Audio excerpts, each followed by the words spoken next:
Hello વિદ્યાર્થી મિત્રો, આપણે ક્રેશ કોર્સની અંદર ચેપ્ટર નંબર 9 અને 10 ક્લિયર કર્યા પછી આપણે હવે 11મા ધોરણના ચેપ્ટર નંબર 11 ની વાત કરીએ, જે છે દ્રવ્યના ઉષ્મીય ગુણધર્મો. હવે આ ચેપ્ટરની અંદર આપણે ઘણી બધી ઇન્ટરેસ્ટિંગ વસ્તુઓ જોઈ હતી કે ઉષ્મા પ્રવાહ કેમ રચાય છે, કોને ઉષ્મા ધારિતા કહેવાય, કોને એની વિશિષ્ટ ઉષ્મા ધારિતા કહેવાય. બરાબર છે?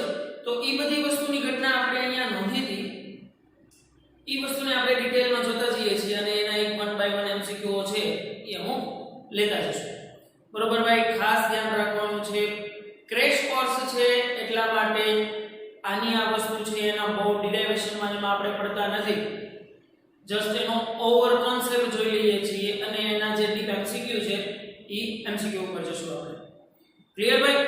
તો આપણે જોઈએ દ્રવ્યના ઉષ્મીય ગુણધર્મો. દ્રવ્યના ઉષ્મીય ગુણધર્મોની અંદર પહેલા તો ઉષ્મા અને તાપમાન વચ્ચેનો ડિફરન્સ આપણે સમજવો પડે. તો કે ભાઈ ઉષ્મા અને તાપમાન આપણે બેસિકલી બધા એમ સમજીએ છીએ કે ઉષ્મા અને તાપમાન is like a same thing. આપણે ઉષ્મા અને તાપમાન વિચારીએ એટલે આપણે શું સ્ટ્રાઇક થાય કે તાપમાન અને ઉષ્મા બે સરખું છે, પણ તાપમાન અને ઉષ્મા છે બંને સરખું છે નહીં. તાપમાન છે માત્ર શું દેખાડે છે? કોઈ પણ પદાર્થની એઝ અ પોઈન્ટ ભૌતિક પરિસ્થિતિ દેખાડે છે. જ્યારે ઉષ્મા છે એ શું દેખાડે છે? ઈ પોઈન્ટ ઈ તાપમાને એની અંદર સંગ્રહ થયેલી એનર્જી. એટલે ઉષ્મા છે એ શેનું સ્વરૂપ છે? એક ઊર્જાનું સ્વરૂપ છે. જ્યારે તાપમાન છે એ શું છે? એક માત્ર ભૌતિક પરિસ્થિતિ છે. ક્લિયર? તો એની અંદર આપણે શરૂઆતમાં બધી વ્યાખ્યાઓ જોઈ હતી કે પરિસર કોને કેવું, પરિસીમા કોને કેવું. બરોબર? પરિસર આપણે કોને કીધા હતા કે કોઈ પણ મારું તંત્ર હોય, તંત્ર મતલબ મારું સસ્પેક્ટ મારી વસ્તુ કે જેની પર હું એક્સપેરિમેન્ટ કરવાનો છું તાપમાનના નામે, તો ઈ તંત્ર અને એની આસપાસ રહેલા વાતાવરણને આપણે એનું પરિસર કહેતા હતા. તંત્ર અને પરિસરને માનો કે આ મારું તંત્ર છે, આની આસપાસ રહેલું આ એનું પરિસર કહેવાય. તંત્ર અને પરિસરની જુદી પાડતી હદ, આ સપાટીથી આ તંત્ર કહેવામાં આવે છે, આ સપાટીથી આ છે એ પરિસર કહેવામાં આવે છે. તો એને જુદી પાડતી હદ અથવા તો રેખા અથવા તો સીમા, જેને આપણે પરિસીમા કહેતા. બરાબર? તો પરિસીમા છે એની મદદથી તંત્ર અને પરિસર વચ્ચે ઉષ્મીય સંતુલન સંતોષે છે. ઉષ્મીય સંતુલન થવું મતલબ શું થાય કે ભાઈ અત્યારે જે ટેમ્પરેચરે છું, પરિસરનું જેટલું વાતાવરણ તાપમાન છે એટલું તાપમાન છે એ આ પદાર્થનું છે એમ કહેવાય. કેમ કે આ બંને અત્યારે ઉષ્મીય સંતુલનમાં છે. એની બદલે જો હું અત્યારે અહીંયા કોઈ એક બરફનો ટુકડો લઉં તો બરફનો ટુકડો અને એની આસપાસ રહેલું પરિસર છે એ સંતુલનમાં છે તેમ કહેવાશે નહીં. સંતુલન માટે શું છે કે બંનેના ટેમ્પરેચર છે એ કેવા થવા જોઈએ? સરખા. અથવા તો ખરેખર ટેમ્પરેચર માટે પણ ન જોઈએ કે જો બે તંત્ર અને પરિસર વચ્ચે ઉષ્મા ઊર્જાનો આપલે બંધ થઈ જાય ત્યારે તંત્ર અને પરિસર બંને ઉષ્મીય રીતે સંતુલનમાં છે તેમ કહેવાશે. મતલબ એક બરફનો ટુકડો મેં નોર્મલ ઓરડાના રૂમ ટેમ્પરેચર અત્યારે મૂક્યો છે. માનો કે અત્યારે મારું ઓરડાનું ટેમ્પરેચર છે 25 ડિગ્રી છે, તો 25 ડિગ્રી પણ આ તો બરફ છે, ઓબ્વિયસ વાત છે 0 ડિગ્રી હશે. તો બરફ છે એ વાતાવરણમાંથી ક્યાં સુધી ઉષ્મા મેળવશે? કે જ્યાં સુધી ઈ બરફ પ્રવાહીમાં રૂપાંતર થઈ અને જ્યાં સુધી ઈ પ્રવાહીનું તાપમાન 25 ડિગ્રી ન થાય ત્યાં સુધી આ તંત્ર અને પરિસર ઉષ્માય સંતુલનમાં છે તેમ કહેવાશે નહીં. તો ભાઈ થર્મોડાયનેમિક્સમાં પહેલો અને શૂન્ય ક્રમનો નિયમ જે છે ઈ જ સમજાવે છે કે ઉષ્મીય સંતુલન થયું ક્યારે કહેવાય? કે જ્યારે તંત્ર અને પરિસર વચ્ચે આપલે થતી ખાસ કરી આપલે થતી ઉષ્મા ઊર્જાનું મૂલ્ય 0 થઈ જાય ત્યારે તંત્ર છે એ કેવું? ઉષ્મીય સંતુલનમાં છે તેમ કહેવાશે. હવે એ વસ્તુ ડિપેન્ડ કરે છે કે એની વચ્ચે વાહક પડ છે કે અવાહક પડ છે. જો એની વચ્ચે કોઈ ઉષ્મીય અવાહક પડ હોય, મતલબ તમે સમજો ને કે ઈનાઈ બરફને હું એક કોઈ થર્મોકોલની અંદર આપણે જે કોલ્ડ શીટો લઈએ છીએ કોલ્ડ શીટના બોક્સમાં રાખું છું અને આ વાતાવરણમાં મૂકી દઉં છું, તો કાંઈ એટલું ઝડપથી ઓગળી નથી જવાનું. મતલબ એટલું ઝડપથી ઉષ્મીય સંતુલન થવાનું છે નહીં. કેમ કે એની વચ્ચે અત્યારે ઉષ્મીય અવાહક દિવાલો આવી ગઈ છે. ઉષ્મીય અવાહક દિવાલોના કારણે હવે એનું ઉષ્મીય સંતુલન નહીં થાય, અથવા તો થશે બહુ ધીમું થશે. તો ડિપેન્ડ કરે છે કે એની વચ્ચે કેવા પ્રકારનું વાહક, ઉષ્મીય વાહક કે ઉષ્મીય અવાહક પડ છે એની ઉપર ડિપેન્ડ છે. તો જોતા જઈએ ઝડપથી આપણે કે તાપીય સંતુલન છે એ ત્યારે સમય કહેવાય કે જ્યારે બે તંત્રો વચ્ચે કે તંત્ર અને પરિસર વચ્ચે વિનિમય પામતી ઉષ્માનું મૂલ્ય શૂન્ય થાય. વિનિમય પામતી મતલબ આપલે થતી ઉષ્માનું મૂલ્ય શૂન્ય થાય છે ત્યારે બે તંત્રો અને પરિસર એકબીજાના ઉષ્મીય સંતુલનમાં છે કહેવાય. થર્મોડાયનેમિક્સનો પ્રથમ નિયમ એ કહે છે જો તંત્ર A અને B છે ઈ કેવી અવાહક દિવાલથી જોડાયેલા છે, બરોબર? તો આ બંને જો હું ઉપરના ભાગની ચિત્ર જો તો આ બંને એકબીજાના માનો કે આનું તાપમાન T1 હોય, સમજો ને, આનું તાપમાન કોઈ TA હોય, આનું તાપમાન કોઈ TB હોય, આનું તાપમાન કોઈ TC છે. જો તંત્ર C ન હોય તો TA અને TB છે ઉષ્મીય રીતે કેવી રીતે અસંતુલનમાં છે તેમ કહેવાય. પણ કેમ કે જો તંત્ર C જે છે ઈ તંત્ર A અને તંત્ર B સાથે સુવાહક પડથી જોડાયેલું છે, તો ઉષ્માના સુવાહકથી જોડાયેલું હોય તો એમ કહી શકાય કે TA અને TC બે એકબીજાના સંતુલનમાં છે તેમ કહી શકાય. તો એવી જ રીતે TB અને TC છે એ પણ એકબીજાના ઉષ્મીય સંતુલનમાં છે તેમ કહી શકાય. તો એનો મતલબ એમ થાય કે આના કારણે આ આખું તંત્ર TA, TB અને TC તો A, B અને C આખું તંત્ર છે ઉષ્મીય સંતુલનમાં છે તેમ કહેવાય. જે જગ્યાએ વિનિમય પામતી ઉષ્માને અથવા કે ઉષ્માને વિનિમય પામવાનો મોકો મળશે એ જગ્યાએ સંતુલન સ્થપાશે, બાકીની જગ્યાએ સંતુલન સ્થપાશે નહીં. તો એની પછી આપણે તાપમાનના ક્રમાંકો ભાઈ ભણી ગયા છીએ આ વસ્તુ કે તાપમાનને સેલ્સિયસ માંથી કેલ્વિનમાં ફેરવવું હોય તો આપણે Tk માં કરીએ Tc +273 0.15. ખરેખર 0.15 આપણે વ્યવહારમાં લેતા નથી, પણ પોઈન્ટ એની એક્યુરેટ વેલ્યુ છે એ કેટલી છે 0.15 છે. અને આ જો તમને ટાઈપ ઓફ થર્મોમીટર્સ આપેલા છે કે જો આ જે લાઈન છે -30 થી આ જે ઉપરને આ બાજુની જે છે એ શું દેખાડે છે એનું તાપમાન ઇન સેલ્સિયસ, જ્યારે આ બાજુનું છે એ શું દેખાડે છે ઇન ફેરનહીટ. તો ફેરનહીટ અને સેલ્સિયસ નો શું સંબંધ છે ભાઈ? આપણે ત્યારે ક્લિયર કર્યો તો કે Tf = 9/5 Tc +32. ખાસ ધ્યાન રાખવાનું છે છોકરાઓ કે જો તમને કોઈ એક તાપમાન આપેલું હોય અને એને ફેરવવાનું કે ફેરનહીટમાં તો તમે Tc = 9/5 Tc +32 કરશો તો આનો મતલબ એમ થાય કે સેલ્સિયસ તાપમાન કરતા કેલ્વિન તાપમાન ફેરનહીટ તાપમાન છે 9/5 ગણો. અને એ બે વચ્ચે કોની વચ્ચે સેલ્સિયસ અને ફેરનહીટ વચ્ચે તફાવત કેટલો છે આ શું દેખાડે છે? એનો તફાવત દેખાડે છે. કોઈ વસ્તુ પ્લસ ઓર માઈનસ કરવામાં આવે એનો મતલબ શું થાય કે આના કરતા આટલા ગણું અને આટલું વધારે, એવું છે ને? ફેરનહીટ માપક્રમ છે સેલ્સિયસ માપક્રમ કરતા 9/5 ગણું અને 32 જેટલું વધારે, +32 જો -32 જેટલું 32 જેટલું ઓછું એમ સમજવાનું થાય. કેમ કે આગળ જતા તમને એવા MCQ ઘણા બધા આવે છે કે કોઈ નવા માપક્રમમાં સેલ્સિયસ માપક્રમ આટલું છે, ફેરનહીટ માપક્રમમાં આટલું છે, તો જો આટલું સેલ્સિયસ તાપમાન હોય તો એ નવા માપક્રમ અનુસાર કેટલું થાય કે એવા MCQ આગળ આવશે એટલે આપણે ગણીએ છીએ ઘણા. તો આનો મતલબ તમારે ખાસ સમજવાનો છે ભાઈ કે Tf = 9/5 Tc +32 માં શું થાય કે સેલ્સિયસ માપક્રમ છે એ ફેરનહીટ માપક્રમ કરતા 9/5 ગણો અને +32 જેટલું વધારે છે એમ કહેવાય છે. હવે આનું આ સમીકરણ તમારે જો કેલ્વિનમાં જોતું હોય ને તો Tf = 9/5 Tc. હવે તો તમે આમ જુઓ ને તો Tc = આમ થાય Tk - 273.15. તો અહીંયા તમે Tk માં જોતું હોય ને આનું સમીકરણ તો તમે આમ પણ મેળવી શકો Tk - 273 + 32. ઠીક છે કે નહીં? આવી રીતે તમે સૂત્રો તો આરામથી એના બનાવી શકો. તો જો લેવલ 2 નો PMP 2008 માં કંઈક એવો જ ક્વેશ્ચન પૂછાય તો સમજવા જેવું છે. તાપમાનના નવા માપક્રમ કે જેને W વડે દર્શાવીએ છીએ, W સંખ્યા વડે દર્શાવીએ છીએ, તો આ માપક્રમ અનુસાર પાણીનું ઠારણ બિંદુ અને ઉત્કલન બિંદુ 39 ડિગ્રી W અને 239 ડિગ્રી W છે. જો આ માપક્રમ અનુસાર 39 ડિગ્રી સેલ્સિયસ ને અનુરૂપ તાપમાન કેટલું થશે? તો પહેલા સમજો કે ઠારણ બિંદુ, હવે ઠારણ બિંદુ મતલબ 0 ડિગ્રી સેલ્સિયસ થાય તો 0 ડિગ્રી સેલ્સિયસ આ નવું માપક્રમ કેટલું દેખાય છે? 39 ડિગ્રી W કીધું. એવી જ રીતે જ્યારે ઉત્કલન બિંદુ એટલે કેટલા થાય? 100 ડિગ્રી સેલ્સિયસ.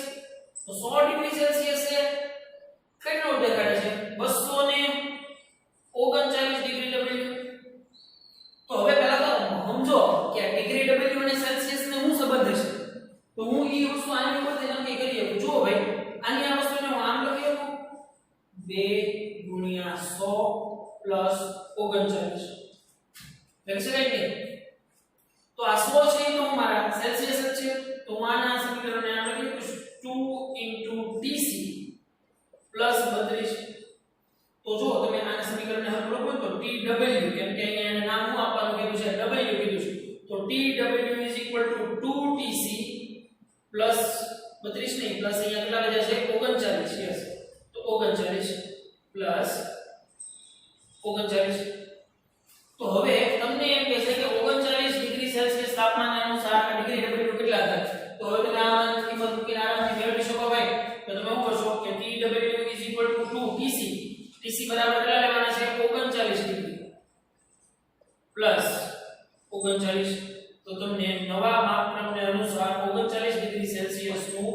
તાપમાન મળી જાય ઇન ડિગ્રી W સમજાય જાય છે ભાઈ કે નહીં ખાલી એટલું જ સિમ્પલ વસ્તુ કરવાનું કે 100 ડિગ્રી સેલ્સિયસ આ 239 ડિગ્રી W થાય છે તો આનો મતલબ એમ થાય કે 2 ગુણ્યા 100 કરું તો 100 એ તો શું આવી જાય છે સેલ્સિયસ માપક્રમ આવી જાય છે તો આને 100 ને હું કહી દઈશું એના સેલ્સિયસ માપક્રમ તો 2 ગુણ્યા સેલ્સિયસ માપક્રમ પ્લસ વધારાના કેટલા વધે છે 32 જેટલો સોરી 39 જેટલો શું છે તફાવત છે તો જો આપણે અહીંયા ઈ જ વાત કરી કે આ દેખાડે છે તફાવત પણ અચ્છા હવે તમને એમ કે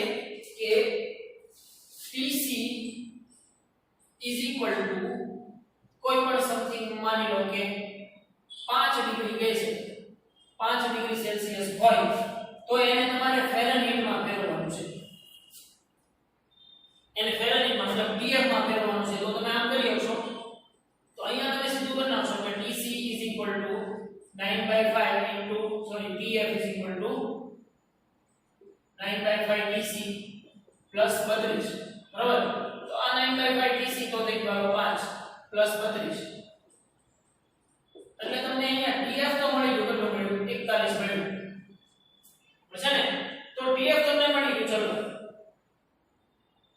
હવે પણ જો તમને એમ કીધું હોય કે તાપમાનનો ફેરફાર delta Tc delta T 5 degree હોય જો ખાસ સમજો તાપમાનનો તફાવત કે છે જો તફાવત 5 ડિગ્રી સેલ્સિયસ હોય તો ફેરનહીટ માપક્રમમાં કેટલો થશે મતલબ ડેલ્ટા T આ Tc આપેલો છે ડેલ્ટા TF કેટલો થશે એમ પૂછે તો તમે સૂત્ર તો આ મૂકો કે TF 9/5 Tc plus 32 પણ ખાસ ધ્યાન રાખવાનું છે કે જ્યારે ડેલ્ટા પૂછો હોય કોઈ પણ તાપમાનનો તફાવત ત્યારે આ તફાવતને કન્સિડર કરવાનો નહીં કેમ કે તફાવતમાં તફાવત તમે ઉમેરો તો ઈ તમારા રીડિંગમાં શું મળી કહેવાય એરર મળી કહેવાય એટલે ખાસ સમજવાનું ભાઈ અહીંયા તમે ખરેખર ખાલી ડેલ્ટા TF ખાલી આમાં થશે 9/5 Tc પછી જે આ 32 છે શું દેખાડે છે સેલ્સિયસ અને ફેરનહીટ વચ્ચેનો તફાવત દેખાડે છે તો જ્યારે તફાવત શોધતી વખતે એમાંય પાછું તફાવત ઉમેરવાની જરૂર પડે નહીં તો તમે આમાં આરામથી ખબર પડી જાય કે ડેલ્ટા TF કેટલું થશે 9/5 Tc Tc કેટલો છે ડેલ્ટા Tc 5 ડિગ્રી કીધું છે એટલે ડેલ્ટા TF તમને 9 ફેરનહીટ મળી છે ડિગ્રી ફેરનહીટ બરોબર ભાઈ આ વસ્તુનું ખાસ ધ્યાન રાખવાનું છે કે જ્યારે ખાલી કોઈ એક માપક્રમ આપેલો હોય એને ફેરનહીટમાં ફેરવવાનું કહે ત્યારે તમે આ 32 ઇન્ક્લુડ કરો છો એ બરોબર છે પણ જ્યારે તમને ડેલ્ટા પૂછો છે એનો તફાવત કીધો છે ત્યારે 32 છે એવું દેખાડે છે સેલ્સિયસ અને માપક્રમ ફેરનહીટ માપક્રમ વચ્ચેનો તફાવત દેખાડે છે એટલે ત્યારે આ તફાવતને એની અંદર ઇન્ક્લુડ કરવાનો નહીં થઈ જાય ભાઈ આટલી વસ્તુ ક્લિયર કે નહીં તો એનાથી આગળ જઈએ ઉષ્મીય વિસ્તરણ હવે આ એક ખાલી નાનકડી એમસની વાત છે કે જ્યારે તમે કોઈ પદાર્થને ગરમ કરો છો ત્યારે એના બે અણુઓ વચ્ચેનું અંતરાળની અંતર છે એ વધશે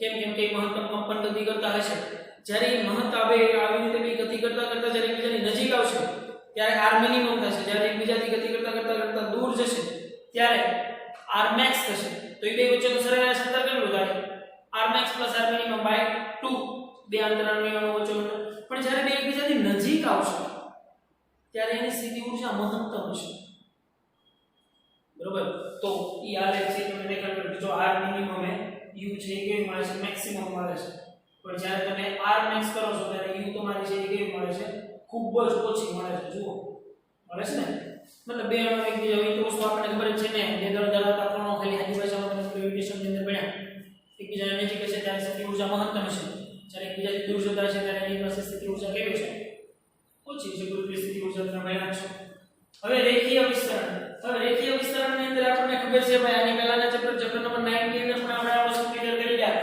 કે લંબાઈમાં થતો ફેરફાર delta L alpha delta T * L હતું આપણે કોની મદદથી કીધું હતું કે ભાઈ લંબાઈમાં થતો ફેરફાર એકમ લંબાઈની લંબાઈમાં થતો ફેરફાર એ તાપમાનના ફેરફારના સમપ્રમાણમાં હોય છે હવે તમે સમપ્રમાણ દાખલા દૂર કરો એટલે તમને એનો રેખીય પ્રસરણાંક મળે જેને આપણે આલ્ફા નામ આપ્યું તો આવું છે એનો રેખીય પ્રસરણાંક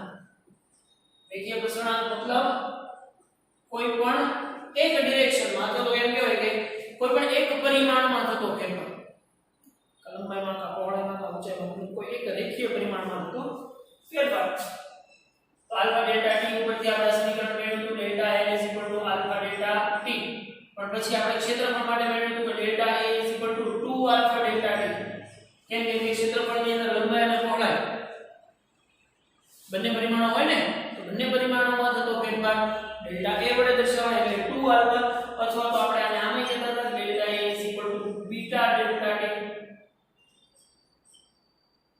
into a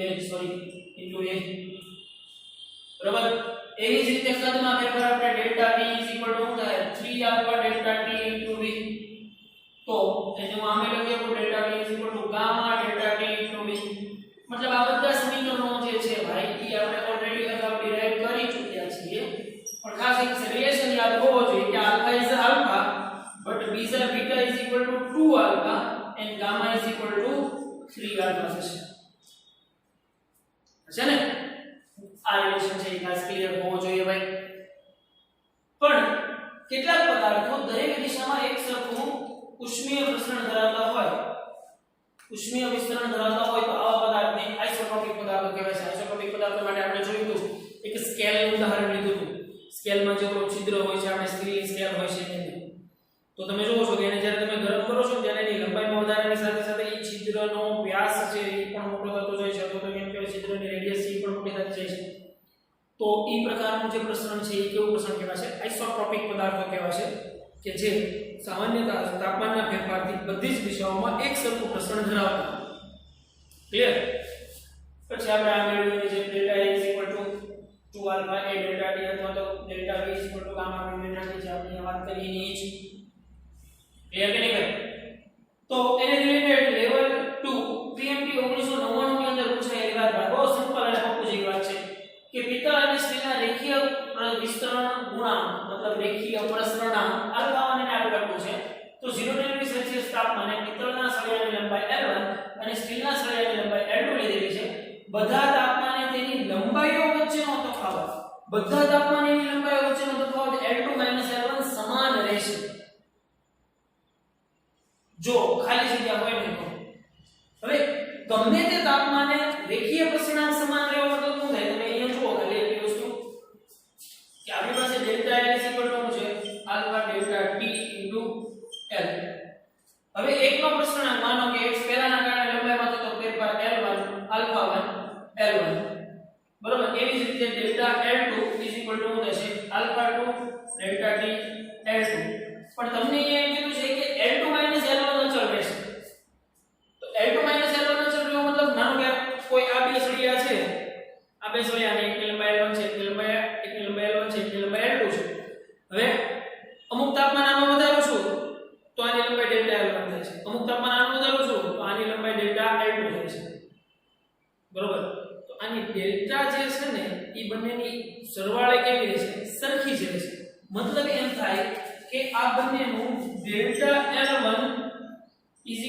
ડેલ્ટા L2 થાય છે મતલબ બંનેમાં લંબાઈનો ફેરફાર સરવાળે કેવો થાય છે સરખો થાય છે મતલબ કે આની કુલ લંબાઈ L2 L1 જે છે ને એ કેવી રહેશે અચળ રહેશે તો ઈ અચળ રહેતી તો તાપમાનનો ફેરફાર તો બેમાં એક સરખો જ કરવાનો કહે છે તો ઈ અર્થ કેવી રીતે તો તમે આમ કહી શકો આલ્ફા 1 L1 આલ્ફા 2 L2 થાય તો જ્યારે આલ્ફા 1 L1 આલ્ફા 2 L2 થાય ત્યારે delta L1 delta L2 delta L થાય મતલબ સરવાળે લંબાઈનો ફેરફાર જો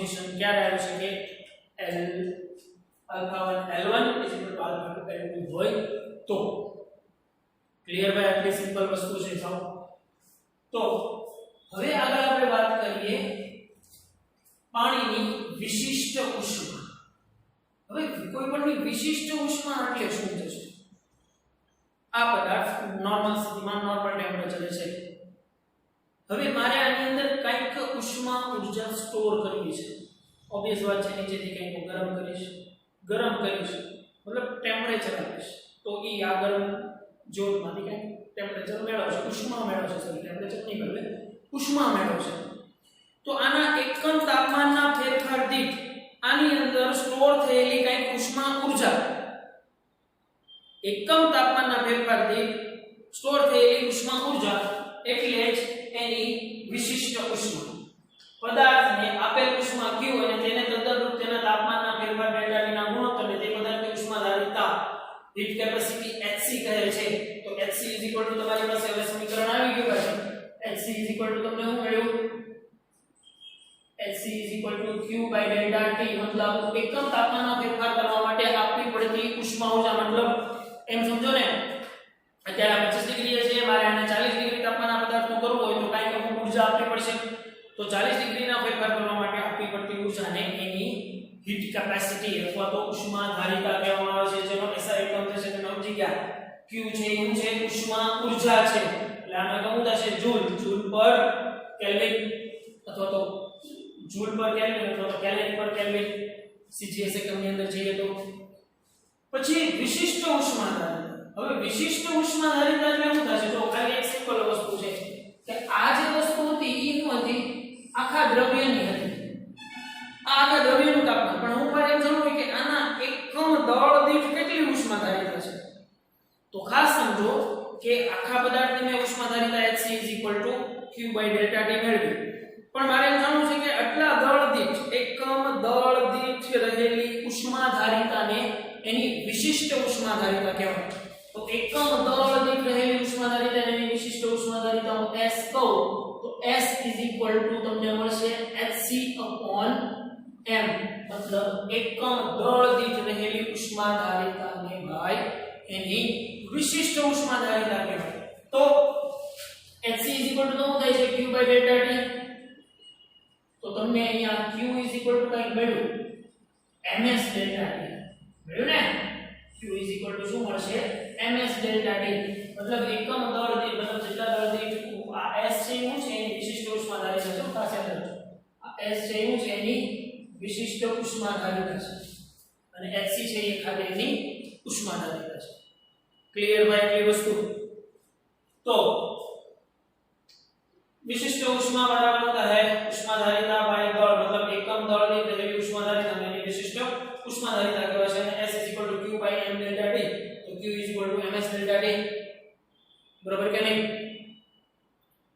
પછી રૂપાંતરણની ઉષ્મા આ બહુ અગત્યની વસ્તુ છે ભાઈ રૂપાંતરણની ઉષ્મા મતલબ કે જ્યારે પદાર્થ એક અવસ્થામાંથી બીજી અવસ્થા પ્રાપ્ત કરે છે ઘનમાંથી પ્રવાહી પ્રવાહીમાંથી વાયુ કે વાયુમાંથી પ્રવાહી પ્રવાહીમાંથી ઘન જ્યારે આવું સાયકલ ચાલે છે ત્યારે પદાર્થ છે એ કોઈ એક એક્સ્ટ્રીમ કન્ડિશનમાં આવે છે હવે ઈ એક્સ્ટ્રીમ કન્ડિશન એને પાર કરવા માટે કંઈક અમુક એનર્જી જોઈએ છે તો ઈ જે એનર્જી છે ઈ જે ઉષ્મા ઊર્જા છે એને એની રૂપાંતરણની ઉષ્મા કહેવામાં આવે છે મતલબ પદાર્થ એક અવસ્થામાંથી બીજી અવસ્થામાં લઈ જવા માટે આપવી પડતી મેળવવી પડતી કે ગુમાવવી પડતી ઉષ્માને એની વિશિષ્ટ રૂપાંતરણની ઉષ્મા લેટેન્ટ હીટ L કહેવામાં આવે છે કઈ રીતે બરફ છે બરફને પાણીમાં જોવું હોય તો શું કરવું પડશે વાતાવરણમાંથી કંઈક ઉષ્મા મેળવવી પડશે તો જ્યાં સુધી પાણીનું બરફનું સંપૂર્ણપણે પાણીમાં રૂપાંતર નહીં થઈ શકે ત્યાં સુધી ઉષ્મા શું કરશે મેળવશે ઉષ્મા અબ્સોર્બ કરશે કે નહીં તો જે એને મેળવી છે બરફે મેળવેલી ઉષ્મા એને એની ફ્યુઝન લેટેન્ટ હીટ કહેવામાં આવે છે બરાબર જેનું મૂલ્ય 333 કિલો જૂલ પર કેજી છે મતલબ 1 કિલો બરફને પાણીમાં રૂપાંતર થવા માટે કેટલી જૂલ ઉષ્માની જરૂર છે ખાસ આ વસ્તુને એકમો સમજી જાવ ને તો તમને ખૂબ મજા આવી જાય કે ભાઈ બરફમાંથી પાણીમાં રૂપાંતર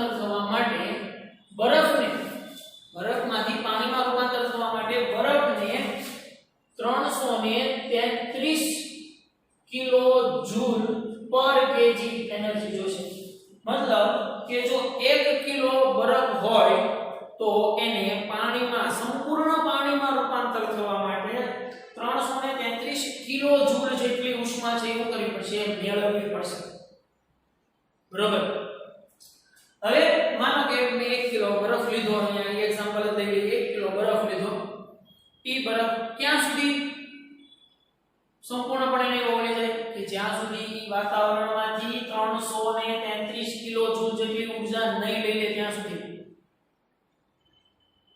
સુધી ઈ બરફ છે ઈ સંપૂર્ણપણે પીગળ્યો એમ કહેવાશે નહીં પછી હવે માનો કે સંપૂર્ણપણે પીગળી ગયો ને પછી એના તાપમાનમાં વધારો થશે ત્યાં સુધી એના તાપમાનમાં વધારો થશે નહીં ખાસ યાદ રાખવાની છે આ વસ્તુ ત્યાં સુધી તો હજી જ્યાં સુધી સંપૂર્ણ બરફ પીગળી જાય ને ત્યાં સુધી પાણી જે રહેતું હશે એની આસપાસ ઈ પણ 0 ડિગ્રી સેલ્સિયસ છે એમ જ કહેવાશે કે તેના સંપર્કમાં આ હીટની કરતા કોલ્ડ વધારે નજીક છે સેમ દ્રવ્ય છે પાછું તો સ્વાભાવિક છે કે ઈ સમાન તાપમાને છે એમ કહેવાશે પછી માનો કે હવે ધીમે ધીમે એનું તાપમાન ક્યાં સુધી પહોંચે રૂમ ટેમ્પરેચર ચલો રૂમ ટેમ્પરેચરે તાપમાન પહોંચી ગયું તો રૂમ ટેમ્પરેચરે તાપમાન પહોંચ્યા પછી હવે હું એને નીચેથી ગરમ કરું છું એનું તાપમાન ખૂબ વધારતો જાઉં છું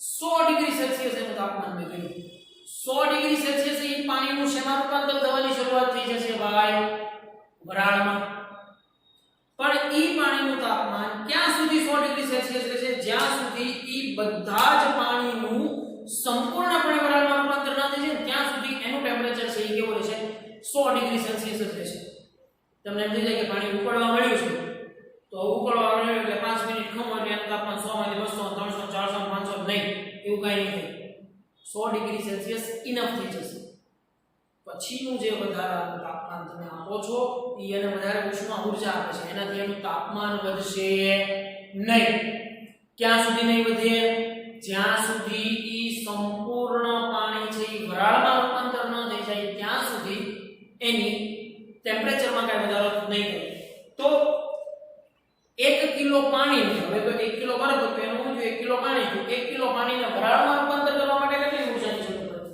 તો કે ભાઈ પાણીને વરાળમાં રૂપાંતર કરવી હોય તો 2256 કિલો જૂલ પર કેજી 2256 કિલો જૂલ પર કેજી 1 કિલો પાણીને તમારે વરાળમાં રૂપાંતર કરવું હોય તો 2256 કિલો જૂલ પર કેજી આને એની લેટેન્ટ હીટ L આને હું એની LF કહીશ અને આને હું એની LV કહીશ વેપરાઇઝેશન બરાબર ને તો આ આલેખ જોઈ લઈએ ઝડપથી ઉષ્મા વિરુદ્ધ તાપમાનનો આલેખ છે જુઓ શરૂઆતમાં બરાબર અહીંયા માઈનસ છે એમ સમજીને આપણે ચાલીએ અહીંયા છે તો શરૂઆતમાં બરફનું ટેમ્પરેચર એક સમથિંગ માઈનસ ડિગ્રી છે તો શરૂઆતમાં એ અમુક ઉષ્મા મેળવશે પહેલા તો 0 એ પહોંચશે 0 ડિગ્રી સેલ્સિયસ એ શું થાય છે બરફનું પાણીમાં રૂપાંતર થાય છે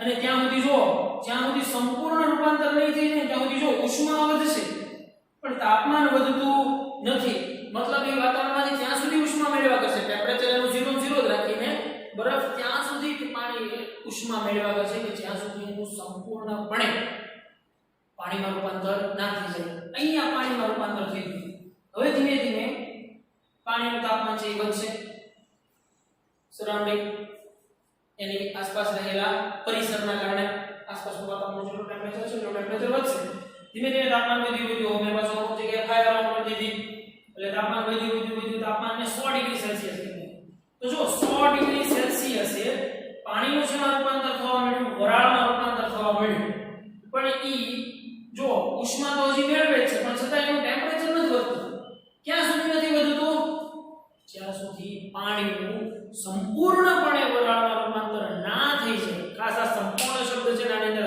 યાદ રાખવાનું કે જ્યાં સુધી બરફનું સંપૂર્ણપણે પાણીમાં રૂપાંતર થઈ જાય ત્યાં સુધી તાપમાન નહીં વધે માત્ર ઉષ્મા જ વધશે એવી જ રીતે અહીંયા આલેખ પર શું કામ કરવો પડે કેમ કે 100 ગીગા વેલ્યુ આ બહુ મોટી વેલ્યુ છે એટલા માટે અહીંયા કટ મારવો પડે તો જ્યાં સુધી ભાઈ પાણીનું સંપૂર્ણ વરાળમાં રૂપાંતર નહીં થઈ જાય ત્યાં સુધી તાપમાન વધશે નહીં પછી તાપમાન વધશે. એનાથી ઉલટા ચાલો તો તમે જોશો ને તો જ્યારે વરાળને સંપૂર્ણપણે પાણીમાં રૂપાંતર કરવા માટે એટલી ને એટલી ઉષ્મા ઊર્જા છે એ શું કરવી પડશે, ગુમાવવી પડશે. અને તમે જુઓ એક વૈજ્ઞાનિક કારણ તમે ભણતા આવ્યા કે 100 ડિગ્રી સેલ્સિયસે રહેલા પાણી કરતા 100 ડિગ્રી સેલ્સિયસે રહેલી વરાળ છે એ વધુ દજાડે આપણને. તો એનું કારણ શું છે? કેમ કે 100 ડિગ્રી સેલ્સિયસે તો એટલી જ ઉષ્મા ઊર્જા છે, પણ ઈ જ ડિગ્રીએ રહેલી વરાળ છે એની પાસે એના કરતા 2256 કિલોજોલ જેટલી ઉષ્મા વધારે છે. તો એની પાસે ઉષ્મા ઊર્જા વધારે છે એટલે આપણને વરાળ વધારે દજાડે. તાપમાનના વધારા કરતા વરાળનો વધારો, વરાળમાં ઉષ્મા ઊર્જાનો વધારો એ વધારે હાનિકારક છે આપણા માટે.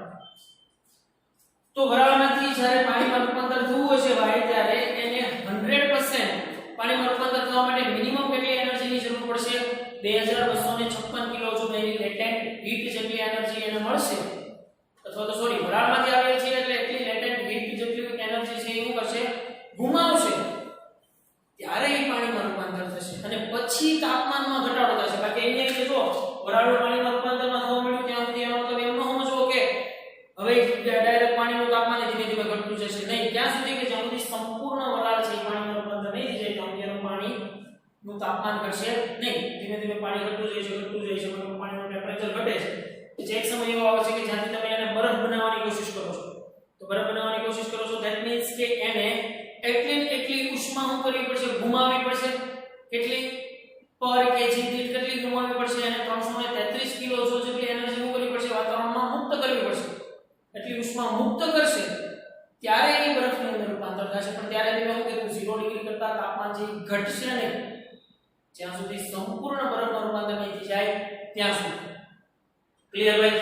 તો ms ડેલ્ટા t અને અહીં આપણે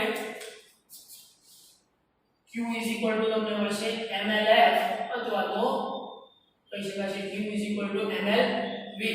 પણ આ કઈ ઉષ્મા ઊર્જા છે ભાઈ? રૂપાંતરણ ઉષ્મા ઊર્જા છે. ખાસ યાદ રાખજો, આ ઊર્જા કઈ છે? રૂપાંતરણ ઉષ્મા ઊર્જા છે. કે જ્યાં સુધી mlf ક્યારે વપરાશે? ફ્યુઝન જેવી પ્રક્રિયા માટે, અને mlv ક્યારે કઈ પ્રક્રિયા માટે વપરાશે? વેપરાઇઝેશન માટે. ક્લિયર? આ લેક્ચર બહુ સરખી રીતે ક્લિયર કરવો આપણે.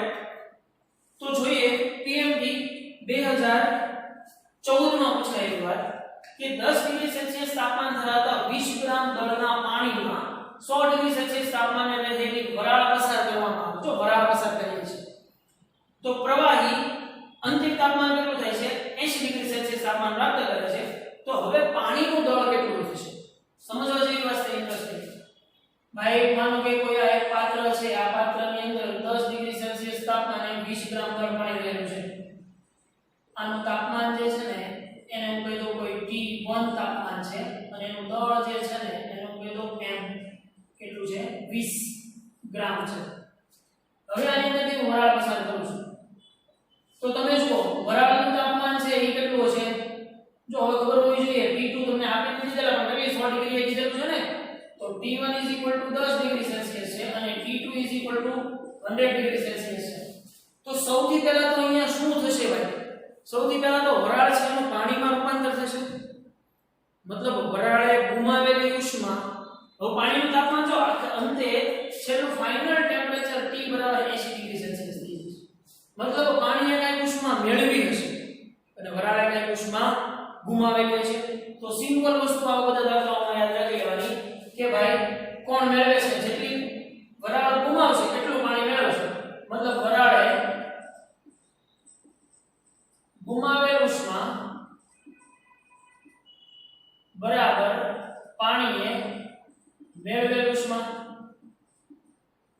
તો જુઓ જોઈએ વરાળ કેટલી ઉષ્મા ગુમાવે છે? વરાળે ગુમાવેલી ઉષ્મા મતલબ વરાળ કેટલી mlv જેટલી ઉષ્મા ગુમાવશે. પણ વરાળનું તાપમાન ઘટે છે એટલે પછી વરાળ નથી પાણી થઈ જાય છે. એટલે પછી પાછું અહીંયા પ્લસ ms ડેલ્ટા t ન કરતા. વરાળ ઉષ્મા ગુમાવીને શેમાં રૂપાંતર થઈ જાય છે? પાણીમાં. એટલે પછી આ બાજુ ન લખવાનું. તો પાણીએ કેટલી મેળવેલી ઉષ્મા કહેવાય છે? તો કે ભાઈ પાણીએ મેળવેલી ઉષ્મા mlv ms ડેલ્ટા t જેટલી થશે. કેમ મેં આ બે પદો ઉત્તમ લખેલા ખાસ સમજો કે પહેલા તો mlv જેટલી ઉષ્મા એ મેળવશે, ઉષ્મા મેળવી, કેમ કે આને એટલે ગુમાવી ને એટલે આને મેળવી અને મેળવ્યા બાદ એના તાપમાનમાં વધારો થાય છે. તો તાપમાનના વધારા માટે તો આપણે શું કરવું પડે? ms ડેલ્ટા ટી જેટલો વધારો થાય એમ કહેવાશે.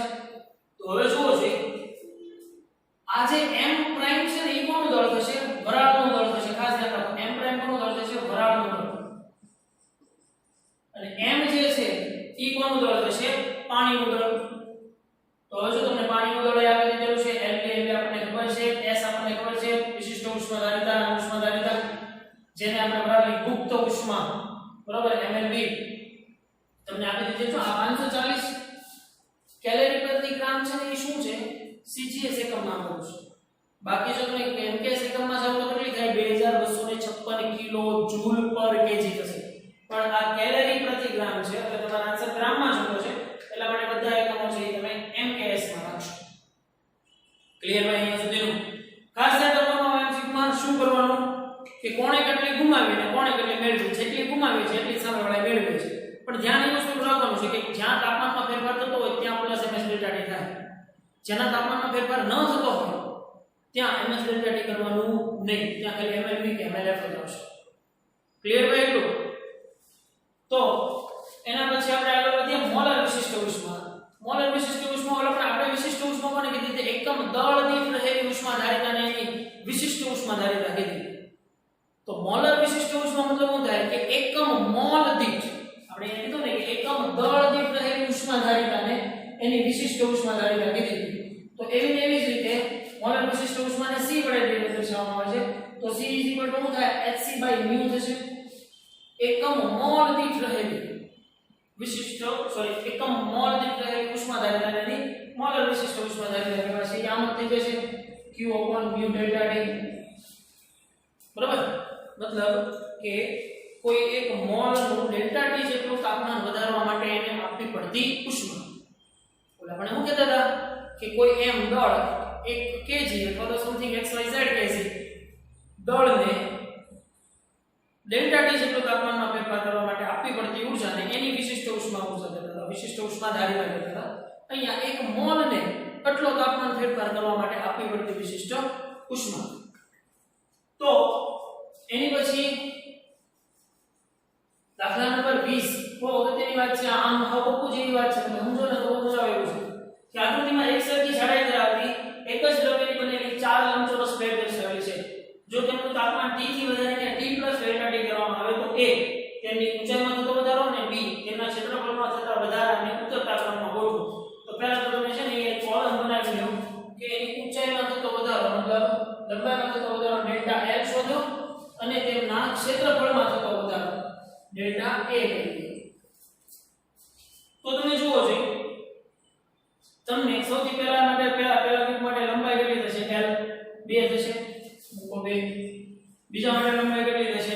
3 અને 1 3 અને 1 થશે. હવે આના ક્ષેત્રફળમાં તો વધારો કેટલો થશે? 2 એકા 2 લંબાઈ ગુણ્યા પહોળાઈ એટલે આના ક્ષેત્રફળમાં તો વધારો કેટલો થશે? 3 એકા 3 આ એક જ થશે ને, 2 થી 3 એટલે એક જ એટલે 3.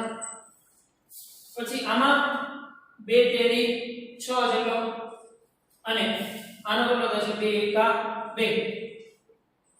તો હવે કુલ વધારો તમે અહીંયા જુઓ ને તો 2 ને 2 4 3 ને 3 6 6 3 9 2 ને 1 3. તો આને તમારે હવે ઉતરતા ક્રમમાં ગોઠવી નાખવાનું છે.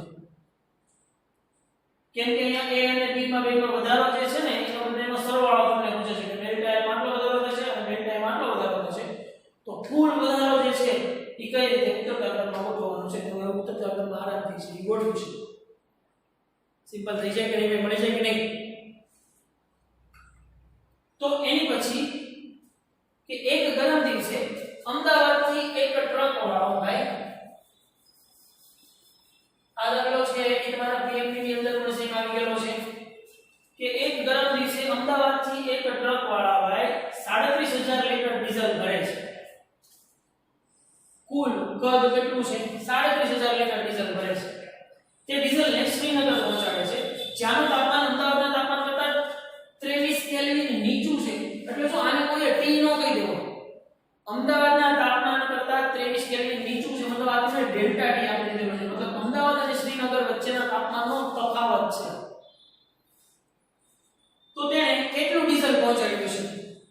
ઓકે, વચ્ચે ડીઝલ પી નહીં ગયો હોય પણ તાપમાનના ફેરફારના કારણે ડીઝલના કદમાં થતો ફેરફાર છે એ પહેલા આપણે નોંધવો પડે. તો ભાઈ આપણે કદમાં થતો ફેરફાર આવી રીતે મેળવતા હતા. Delta V = 3 alpha delta T * V થાય કે નહીં? તો તમને અહીંયા 3 આલ્ફા બરાબર અથવા તો ગામા બરાબર આપી દીધેલું છે. તો આપણે ગામા આપેલો છે ડેલ્ટા V = 3 આલ્ફા બરાબર ગામા થાય ને? તો gamma = gamma delta T * V. તો કદમાં કેટલો ફેરફાર થશે? ગામા તમને આપી દીધેલું છે, ડેલ્ટા T તમને આપી દીધેલું છે, મૂળ કદ તમને આપી દીધેલું છે. માનો કે ડેલ્ટા V બરાબર કંઈક સમથિંગ લીટર મળ્યું. એટલા લીટર કદ માં શું થયો? ઘટાડો થયો એમ કહેવાય છે. તો તમને પણ અહીંયા એમ પૂછે છે કે એને કેટલું ડીઝલ પહોંચાડ્યું છે. તો તમારે શું કરી દેવાનું છે? V - ડેલ્ટા V 37000 લીટર હતું અને કેટલા લીટર કદ ઘટ્યું છે તો એને કુલ પહોંચાડ્યું કેટલું છે? V - ડેલ્ટા V જેટલું કદ ડીઝલ છે ત્યાં એને પહોંચાડ્યું છે તો કેવા છે? તો એમ્સ 2000 ની અંદર પૂછાઈ ગયેલી વાત ભાઈ કે ગ્લિસરીનનો સાચો કદ પ્રસરણાંક કેટલો છે? જો કાચનો રેખીય પ્રસરણાંક એટલો હોય તો ગ્લિસરીનનો આભાસી કદ પ્રસરણાંક. હવે જુઓ ભાઈ તમને અહીંયા આનો રેખીય પ્રસરણાંક કીધો છે પણ કાચનો કીધો છે. કાચનો રેખીય પ્રસરણાંક જો તમને આ જે આપેલું છે કે કાચ માટે આલ્ફા છે અને ગ્લિસરીનનો સાચો કદ પ્રસરણાંક તમને ગામા આપી દીધેલો છે. તો આભાસી કદ પ્રસરણાંક કેટલો થાય? તો કે પહેલા તો આનો કાચનો મારે રેખીય પ્રસરણાંક છે અને કાચનો મારે કદ પ્રસરણાંક મેળવવો પડે.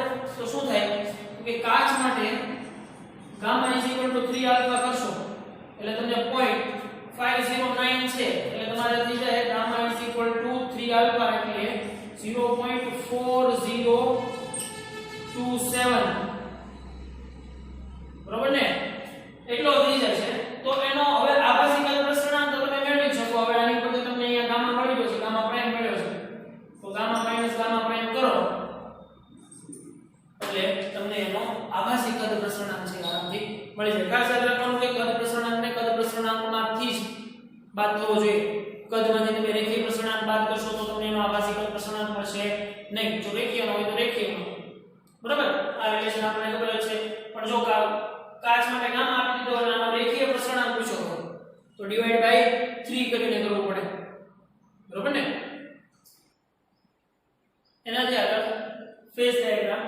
હવે ફેઝ ડાયાગ્રામ છે તમે ભાઈ કેમિસ્ટ્રીની અંદર ખૂબ સારી રીતે ભણી ગયેલા છો કે ફેઝ ડાયાગ્રામ શું દેખાડે છે કે દ્રવ્યની બે અવસ્થાઓ જ્યારે એકબીજામાં ભળે છે ત્યારે જે તમને દબાણ વિરુદ્ધ તાપમાનનો આલેખ મળે છે અને આપણે એનો ફેઝ ડાયાગ્રામ કહેતા હતા. તો ફેઝ ડાયાગ્રામની અંદર તમને ખબર છે સબ્લિમેશન વક્ર કોને કહેતા હતા કે જ્યારે ઘન અને વાયુ ઈ બંનેના કારણે મળતો સબ્લિમેશન વક્ર. ફ્યુઝન વક્ર કોને કહેતા હતા કે ઘન અને પ્રવાહી અવસ્થાઓ માટે. જ્યારે વેપરાઇઝેશન વક્ર કોને કહેતા હતા પ્રવાહી અને વાયુ માટે. અને ત્રણેયનું ટ્રિપલ પોઈન્ટ જે છે એ પાણી માટે લેવા જવા હતો. પાણી માટેનું ટ્રિપલ પોઈન્ટ છે કે કેવું મળતું હતું? સરખું મળતું હતું.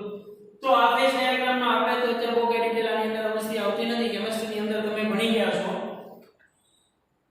તો હવે આપણે અહીંયા MCQ આપણે આગળ જઈ ગયા એની થિયરી પરથી જોઈએ કે 1 ગ્રામ વરાળને 1 ગ્રામ બરફ સાથે મિશ્ર કરવામાં આવે તો મિશ્રણનું પરિણામી તાપમાન શું થશે? PMP 1999 ની અંદર પૂછાયેલી વાત છે ભાઈ કે 1 ગ્રામ વરાળ મતલબ માનો કે વરાળનું વજન જ્યારે વરાળને 1 ગ્રામ બરફ સાથે મિશ્ર કરવામાં આવશે તો પહેલા તો તમે અહીંયા સમજો વરાળ છે એ શું કરશે? ઉષ્મા ગુમાવશે અને બરફ છે એ શું કરશે? ઉષ્મા મેળવશે. તો સિમ્પલ એ જ વસ્તુ આપણે આમાં કરી તેની જેમ વરાળે ગુમાવેલ ઉષ્મા બરાબર બરફે મેળવેલ ઉષ્મા. તો વરાળ કેટલી ગુમાવશે? પહેલા તો વરાળમાંથી શું રૂપાંતર થશે? પાણીમાં રૂપાંતર થશે. તો પાણીમાં રૂપાંતર થાય એટલે ml v જેટલી ઉષ્મા ગુમાવશે પ્લસ e પાણીનું શું થશે? તાપમાન કંઈક ઘટશે કેમ કે વરાળ એટલે કેટલા ટેમ્પરેચર છે? 100 ડિગ્રી ટેમ્પરેચર છે. તો એના માટે ms ડેલ્ટા t.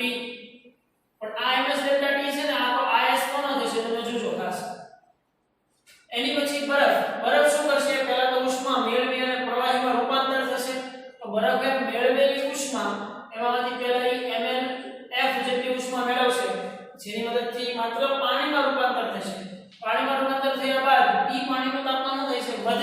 કેટલું વધશે ms ડેલ્ટા t હવે આની અંદર ખાસ એક વસ્તુ યાદ રાખવાની છે ચલો આ ml ની તો તમને કોઈ એમ તમને આપી દીધેલા છે s છે તમે પાણી માટેની વિશિષ્ટ ઉષ્મા s લઈ લેજો અહીંયા s તમે બરફ માટે લઈ લેશો અહીંયા ડેલ્ટા t વરાળ શું કરે છે ઉષ્મા ગુમાવે છે મતલબ T1 માનો કે વરાળની ઉષ્મા જે વરાળનું તાપમાન છે વરાળનું તાપમાન T1 હોય અને બરફનું તાપમાન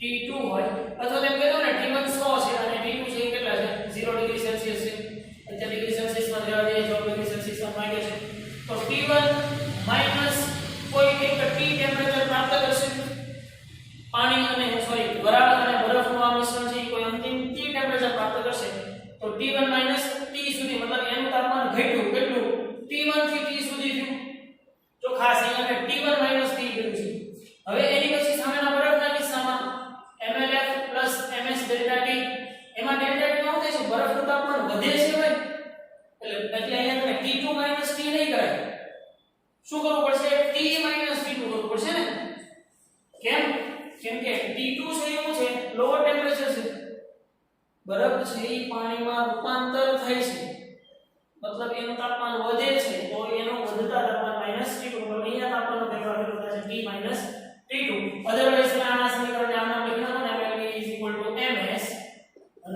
ms 100 T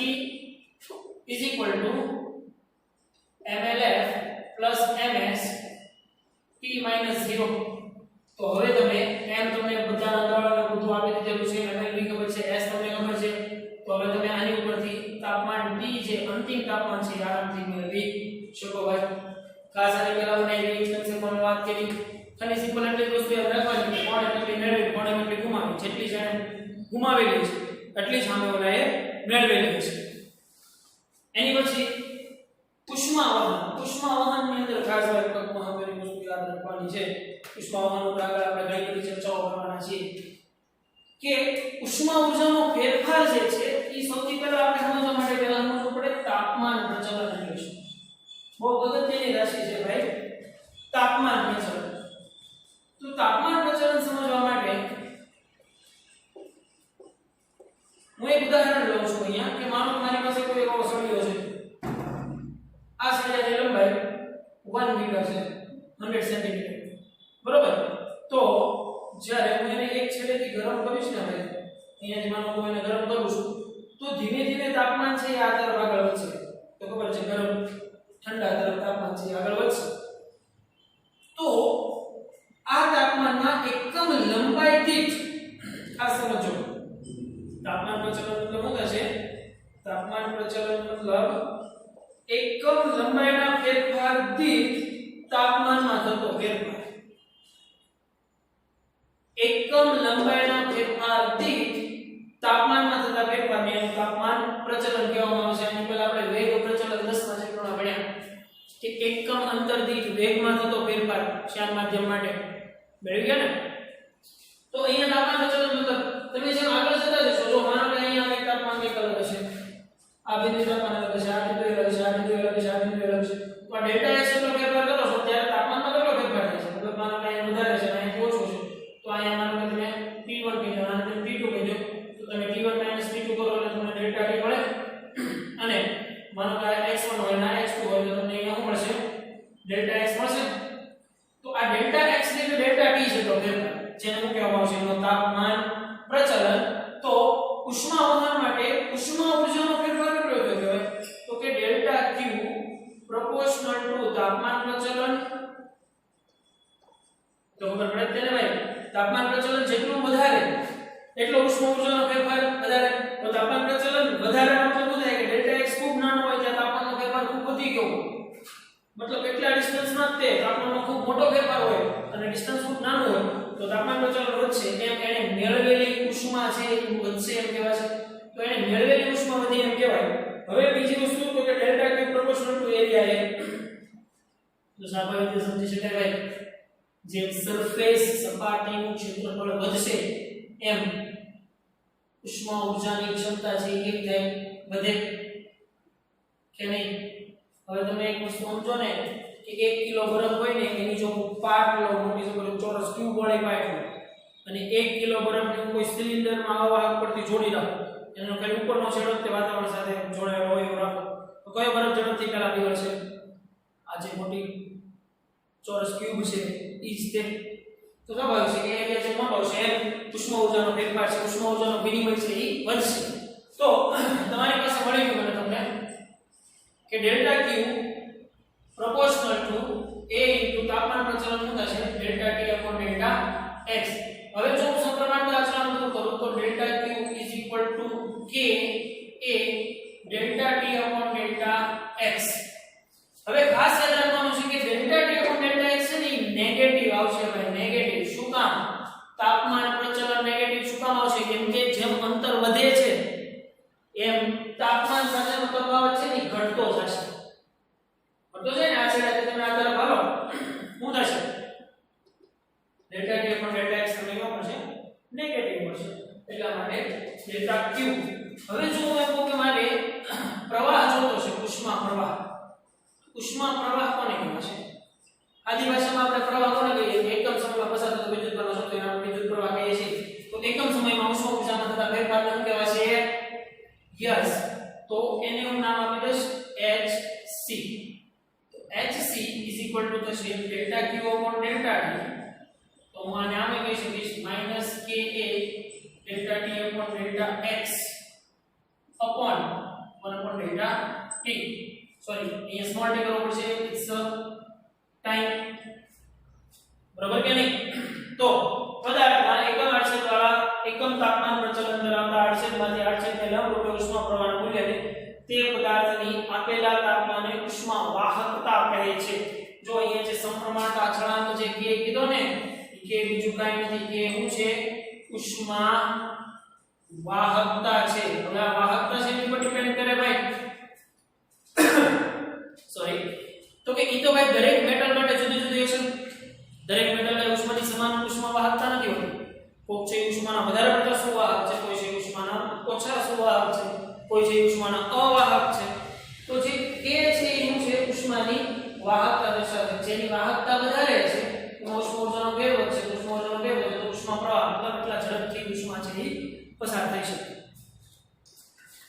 તો સળિયાના ઉદાહરણની મદદથી જે આપણે અહીંયા સમજાવી એની જ વાત છે તમને આલેખની ઉપરની મદદથી સમજાવી દીધી ભાઈ કે T1 T2 અને T3 ઉપરથી તમે ટાઈમ છે એ આવી રીતે નોટ આઉટ કરી શકો અહીંયા T1 ટેમ્પરેચર થી T2 ટેમ્પરેચર તરફ તો Q તમે આમે કહી શકો તો કે Q તમને અહીંયા મળ્યું છે ડેલ્ટા T મળ્યું છે ને Q ડેલ્ટા T hc તો તમે આ સમીકરણને આમ લખો જોઈએ કે Q T is equal to ka delta t upon delta x તો delta x ને માં ઉમવવાના અને delta x એટલે માનો કે એકમ લંબાઈ દીઠ l લંબાઈ દીઠ ચલો ઉદાહરણ લઉં તો q t is equal to આમ થશે ka delta t એટલે હું કરું t1 t2 upon l બરાબર પણ ખાસ યાદ રાખવાનું છે આ સમીકરણ કેવું આવશે નેગેટિવ આવશે તો તમને q મળી જાય q ka T1 T2 upon L into time T તો તમને Q છે આરામથી મળી જાય ભાઈ અને એની પછી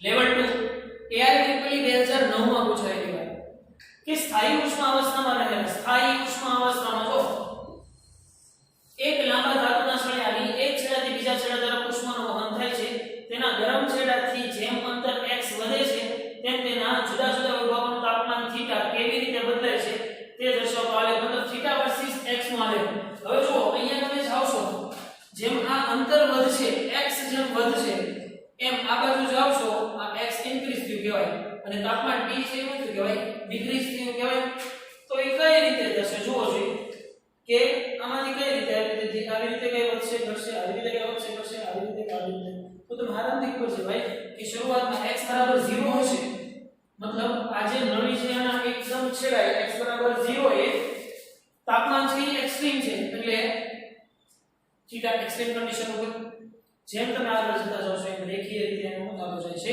ઘટાડો થતો જાય છે ભાઈ બહુ સિમ્પલ વસ્તુ છે આમાં કાંઈ નવું લોજિક હતું નહીં તો એનાથી આગળ જઈએ કે સરખા કદવાળા બે વાસણો સમાન, જો સરખા કદવાળા એટલે v સમાન v1 v2 બે વાસણો સમાન જથ્થાના બરફથી ભરેલા છે, એની અંદર બરફનો જથ્થો સમાન ભરેલો છે.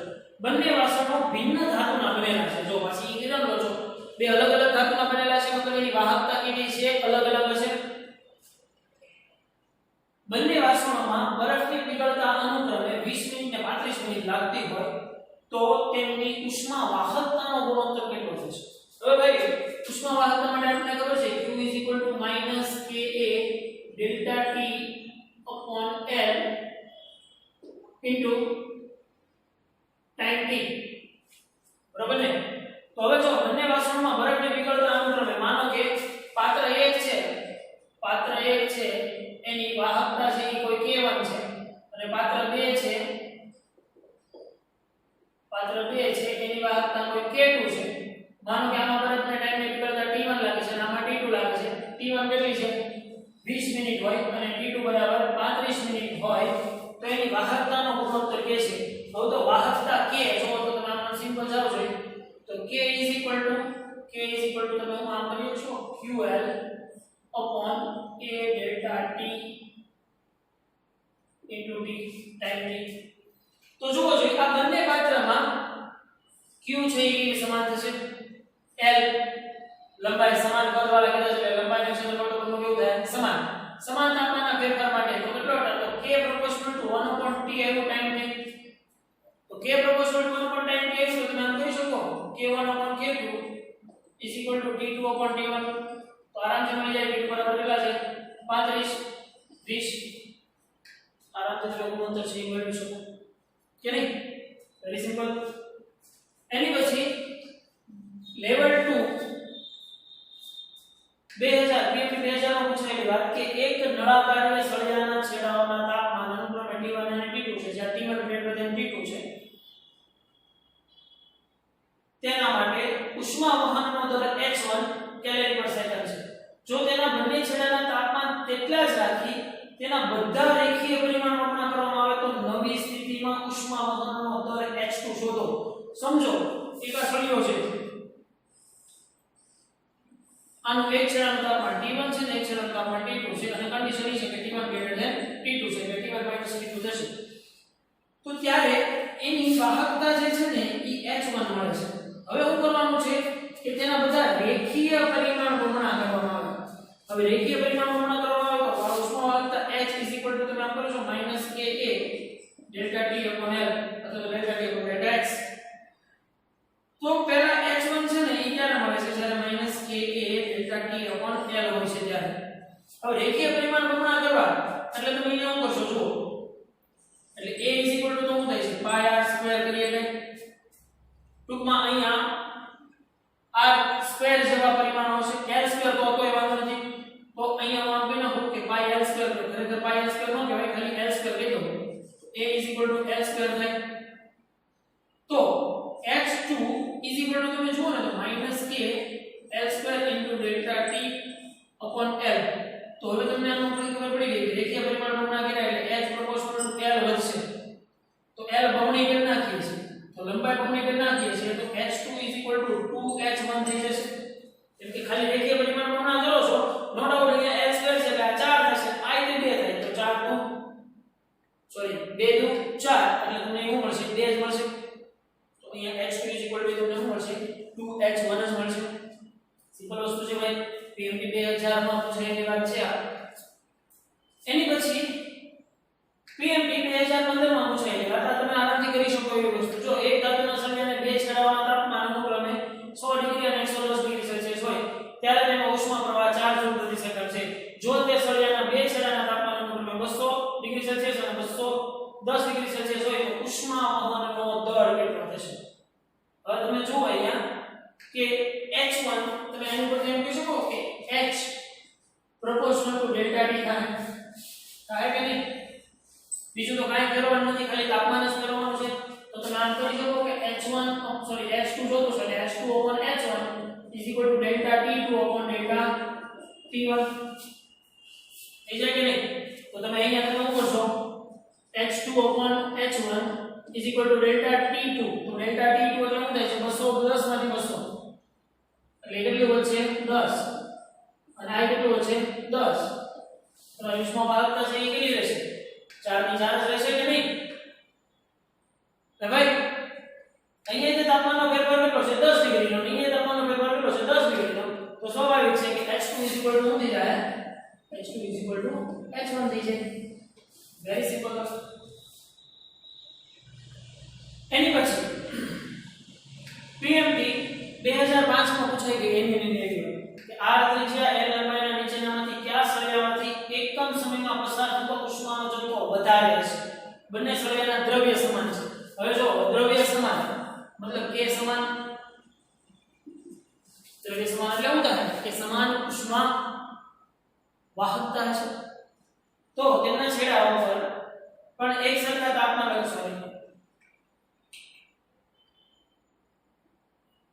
તો તેમના છેડાઓ પર એક સરખા તાપમાન આપવામાં આવે છે એક સરખા તાપમાન આપવામાં આવે છે મતલબ ડેલ્ટા T પણ સમાન હોય તો તમે જુઓ છો આપણી પાસે છે h = -ka delta T upon L બરોબર ને તો તમે આમ કહી શકો h proportional to k by L તો આમ કહી શકાય h proportional to r² L કહી શકાય કે નહીં કે બરાબર નું કરશો આડછેદનું ક્ષેત્રફળ તો હવે તમે મને કહો જોઈએ કે આમાંથી કોનામાં ઉષ્માધારિતા વધારે છે કોની ઉષ્માધારિતા વધારે છે r² ને અકોર્ડિંગ જેની ત્રિજ્યા વધારે છે અને જેની લંબાઈ ઓછી છે એમાં ઉષ્માધારિતા છે વધારે જોવા મળશે એક એક બોક્સ લઈને સરખાવી જોવાનું સિમ્પલ તો આજે ભાઈ આપણે આ ચેપ્ટરની અંદર ઉષ્મા પ્રવાહ સુધીની વાત અહીંયા સુધી રાખીએ નેક્સ્ટ લેક્ચરની અંદર આના આ ચેપ્ટરમાં જે આનાથી થોડા આગળ વધશું ત્યાં સુધી તમારે ઉષ્મા પ્રવાહ સુધીના કોન્સેપ્ટ છે એ ખાસ જોઈ લેવાના છે અને છોકરાઓ આ કોન્સેપ્ટના MCQ દાખલાઓ ખાસ CTP તમને આપેલી છે એ CTP ની અંદર જે ખાસ સરકાર નોંધી લેવાના છે કે કોણે કેટલી ગુમાવી કોણે કેટલી મેળવી કોણ ક્યારે ગુમાવશે ત્યારે ડેલ્ટા T નો ફેરફાર ક્યાં લેવો અને ક્યાં ન લેવો એ વસ્તુના કોન્સેપ્ટ છે છોકરાઓ ખાસ સરખી રીતે ક્લિયર કરી નાખજો બાકી બહુ ઇન્ટરેસ્ટિંગ ચેપ્ટર છે કાઈ વાંધો નથી આવે આરામથી આની અંદરથી કોઈ પણ ક્વેશ્ચન પૂછાય તો આપણને આવડવો જોઈએ ઓકે